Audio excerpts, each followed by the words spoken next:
ফেব্রুয়ারির 21 তারিখ দুপুর বেলা রক্ত বৃষ্টি নামে বৃষ্টি কোথায় বরকতের রক্ত 2025 সালে আয়োজিত জাতীয় প্রাথমিক শিক্ষা পদক প্রতিযোগিতা অনুষ্ঠানে উপস্থিত সম্মানিত সভাপতি, শ্রদ্ধেয় শিক্ষক মন্ডলী, বিজ্ঞ বিচারক মন্ডলী, অভিভাবকবৃন্দ, অতিথিবৃন্দ ও শিক্ষার্থী বন্ধুরা, আসসালামু আলাইকুম।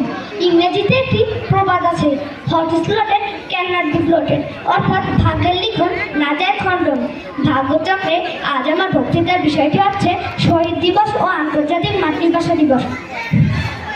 এই দিনটির কথা মনে পড়লি মনে পড়ে যে সেই গানটির কথা, আমার ভাইয়ের রক্তে রাঙানো 21শে ফেব্রুয়ারি আমি কি ভুলিতে পারি। সত্যি এই দিনটি ভোলার নয়, এই দিনটি বাঙালি তরুণদের বুকের তাজা রক্তের বিনিময়ে অর্জিত। সুধীমণ্ডলী, বাঙালিরা ছিল সংখ্যাগরিষ্ঠ। 1948 সালে পাকিস্তানের সরকার মোহাম্মদ আলী জিন্নাহ ঢাকা রেসকোর্স ময়দানে একটি ঘোষণা দেন, Urdu and only Urdu shall be a state language of Pakistan, অর্থাৎ উর্দু এবং উর্দু হবে পাকিস্তানের একমাত্র রাষ্ট্রভাষা।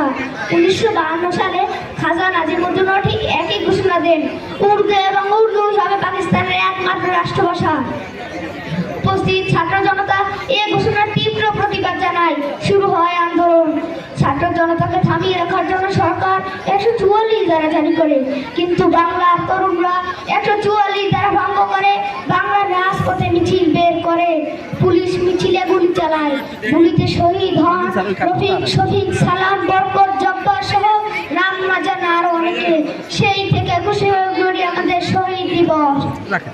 জাতিসংঘ 1999 সালে 21শে ফেব্রুয়ারিকে আন্তর্জাতিক মাতৃভাষা দিবস হিসেবে স্বীকৃতি দিয়েছে। আজ আমি গর্বিত 2000 সাল থেকে সারা বিশ্বে যুগে এই দিবসটি পালিত হচ্ছে বলে। আজ আমি গর্বিত পৃথিবীর ইতিহাসে আমরাই প্রথম যারা মাতৃভাষা রক্ষার জন্য বুকের তাজা রক্তে রঞ্জিত করেছে। আমি আমার বক্তৃতা দীর্ঘায়িত করতে চাই না, তবে বিদায় লগ্নে বলে যেতে চাই, 21 আমার গর্ব, 21 আমার অহংকার। ভাষা শহীদদের প্রতি শ্রদ্ধা জানিয়ে আমি আমার সংক্ষিপ্ত বক্তব্য শেষ করছি। ধন্যবাদ সবাইকে।